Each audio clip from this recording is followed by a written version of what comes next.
welcome to Torchlight Paranormal Investigations. I'm your host Kieran, thank you for joining. Today we're going to be having a look back at our investigation of the Ostrich Inn.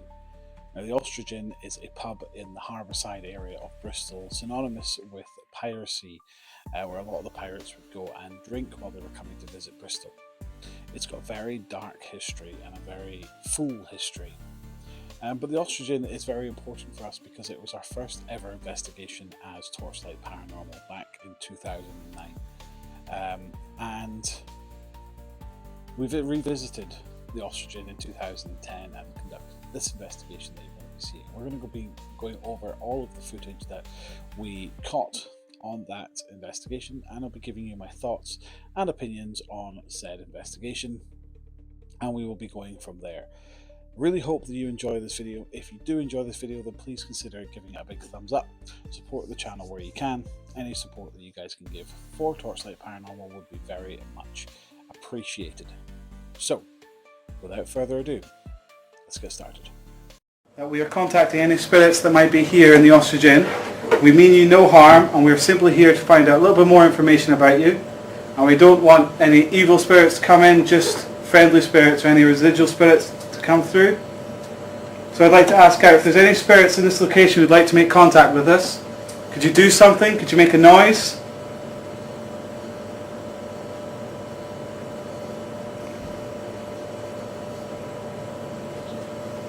Assuming that was outside. Did you hear that? I did hear like a third.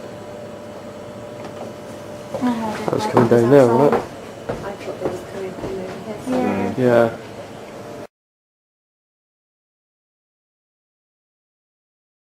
While there was quite a lot of outside noise, it was a very wet night, very heavy rain pouring outside. There wasn't very many people walking outside of the pub, but we still can't discount it as being outside interference. There's lots of noises going on around the pub, in the basement, with the fridges on, that sort of thing. So there was a lot of audio interference. So a lot of the experiences that we had here, we can put down to normal, everyday noises. This one in particular, I'm pretty confident it was either a noise of the pub settling or a noise from outside.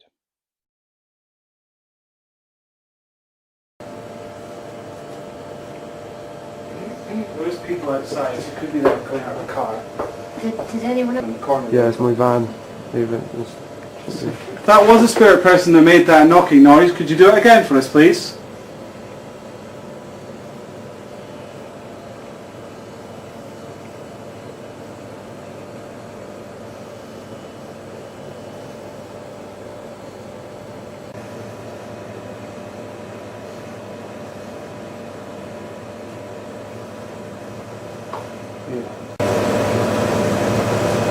yeah.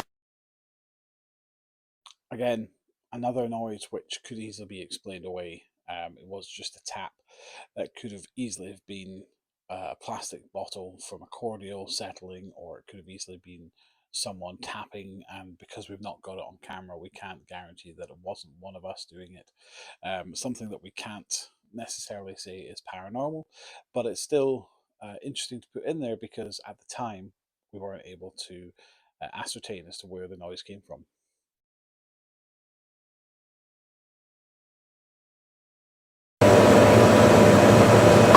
Yeah.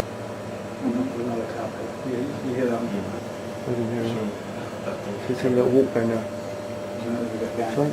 Something wrong? Yes, yeah. Can you hear that? Can you? No, I didn't hear it. I didn't hear it. Natural noise, but...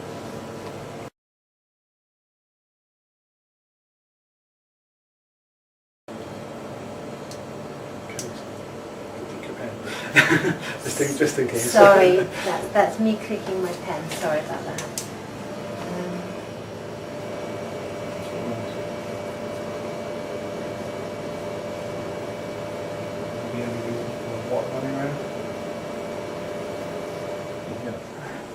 I did hear something after you said that question. No. That I think it might have just been What was it? just like a like that.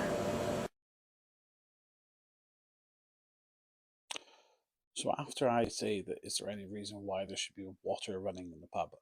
Yes, very many reasons. It could have been the rain outside. It could have been water from the ice machine. It could have been a tap.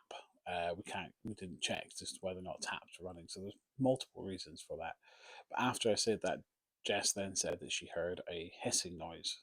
Again, this could easily be explained in the pub as the gas from the basement of the pumps releasing. It could have easily been an outside interference that we don't know about. There's multiple reasons as to what this could be. Doesn't necessarily have to be paranormal. Right beside me, but I don't think it was anything. Candice, do you want to turn your torch off so we can be in complete darkness? See if we can. If that was someone making a noise beside Jess's ear, can you do it again for us, please?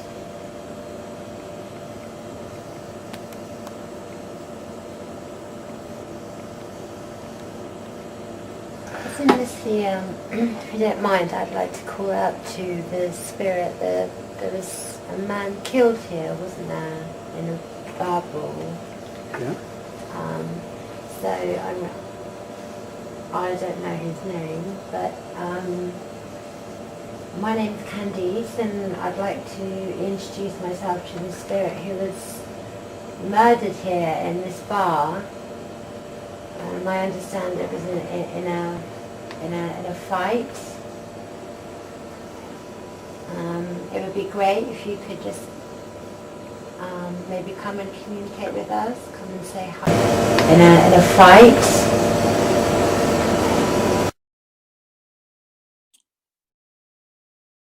Now, this, I have to say, I think was me talking, because at the time when Candice was talking, both Andy and myself felt a cold breeze coming through the pub, and I seem to remember me saying, um, "That's quite cold," or something like that, or "Can you feel that cold?"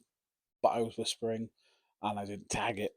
This was naivete on my part, and unfortunately, it did contaminate the investigation because we thought it sounded like a sigh, but it is just me talking, unfortunately. So we can't use that as paranormal evidence. In a fight.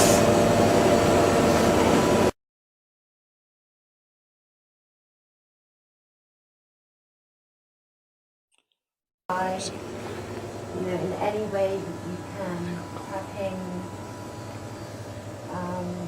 if you can show yourself in any way, move something.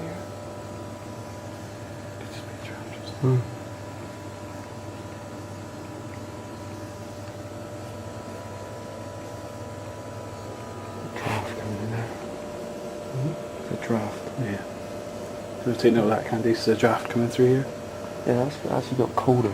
It has got a wee bit colder. I'm just saying, Andy, this area here is cold. Really cold all of a sudden. But we're just putting that down to a draft, but it does seem to be getting slightly colder. Is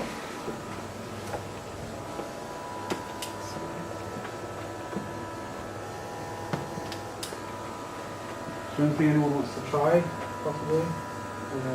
Try and It is cooler again. last dimension or something?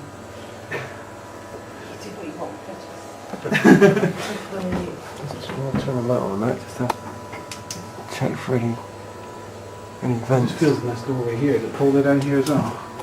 Yeah, it feels colder here. So it might just be a draft because I think there's a fire door here. Here.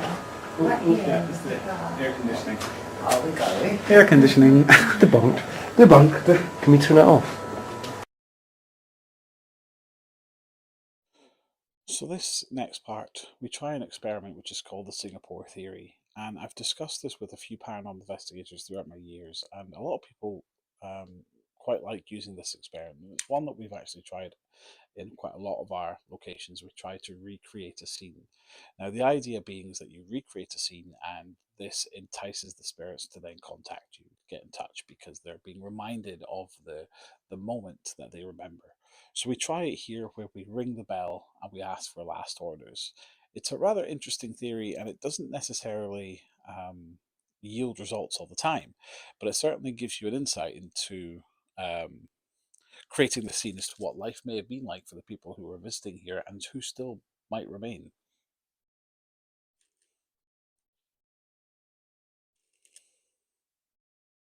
To you be able to ring the bell, call last orders, see if that does something. This is to see if that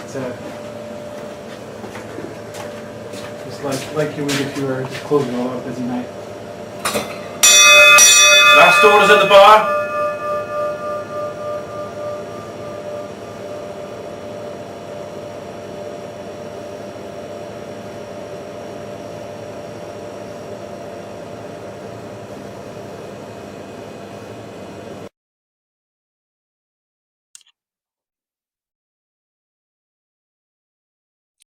Now, it has to be noted that as a paranormal investigator, I am very skeptical about all things to do with Ouija boards, pendulums, glass divination, table tipping, the human pendulum, all the kind of spiritual stuff I am very, very skeptical of, and I will avoid it at all costs. The reason that we're doing it here in this investigation was because nothing was happening. So I thought, why not try everything to try and see if we could entice something to happen. Also, with it being a bar, I thought the use of a glass might actually help and try and entice some activity. You never know. With glass divination, it is so easy for people to push it because they put their finger down with the uh, fingerprint part of your finger down, flat of your finger, and that's easy for people to be able to push it. If you put your finger upside down, however, so that the nail of your finger is sitting on the glass, it's a lot harder for people to be able to push the glass. So that's why we did the glass divination, was because I wanted to use this technique to prove that no one was actually pushing the glass. Let's check it out. So we've got a camera running to see if we can track any movement on the glass. Got yes here and no here. So what we'll be asking is simple yes/no questions. Is there anybody here? You know, simple yes/no questions. So what I want you to do is put your finger nail down on the glass. That way, no one can push the glass subconsciously. So if you have your finger like that, you could subconsciously push the glass. This way, there's no way anyone can move the glass. Because So actually getting grips, I think. so if it's just very lightly. Okay. If there is anybody here, any spirit person in this pub, would you like to come forward and try and move this glass for us? Try and use our energy to try and move this glass. We have the words yes and no on the table. If you move the glass to the corresponding word, say whether or not you're here.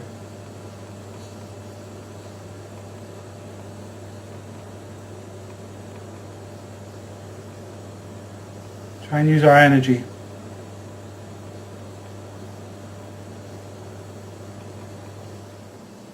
That's when you mentioned a little girl. There's a little girl here. You just want to come and say hello. Please try and move this glass. It's turning around, it's spinning, it's turning, it's turning, it's turning, it's turning. You guys feel that? Definitely. I don't know if that... So, here I was getting quite excited that it felt like the glass was turning. Obviously, the glass wasn't turning, and it just felt like that way. This could have easily been with the vibration of the table, of someone knocking the table, giving it a feeling that the glass was moving, or maybe it was even someone who had some tremors and was making the glass feel like it was moving, but the glass categorically was not moving. And I got very excited about this. Again, my naivete of being an investigator, and many people will tell you that when you're caught in the moment of investigating, anything that could potentially happen gets you very, very excited. That was just me, but it definitely I turned. couldn't feel But it. on video, Uh-huh. it's completely still. It feels like, to me, I don't know if it's just me, but to me it felt like it was turning. There's a little girl here. Did you want to come and play? Just move the glass ever so slightly if you want to speak to us. We mean you no harm at all. That's me.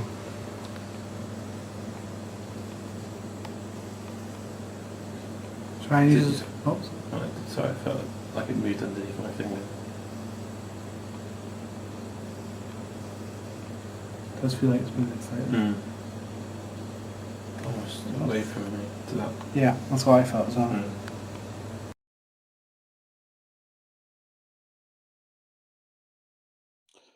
Andy here suggests putting a piece of paper underneath the circle, underneath the glass, and drawing a circle around it. So we're drawing the circle of the glass to see if the glass actually moves out of the circle. This is a perfect technique and is a technique a lot of people use for trigger objects as well. And after he suggested it, I did feel kind of silly for not suggesting it myself. But again, that's a lesson learned from this investigation that allowed me to move forward and get better as an investigator. So you'll see when we put the glass on the paper, again, no movement. Just going to draw a circle around the. Then- just wanna hold that there. You know, if it starts to move, I can see it clearly, and I can tell you guys. Tell. Because you're saying it's moving, and with my nervous twitch, it's shaking a lot. Yeah. Use the energy from our cameras, from our voice recorder. Just use any energy you can get.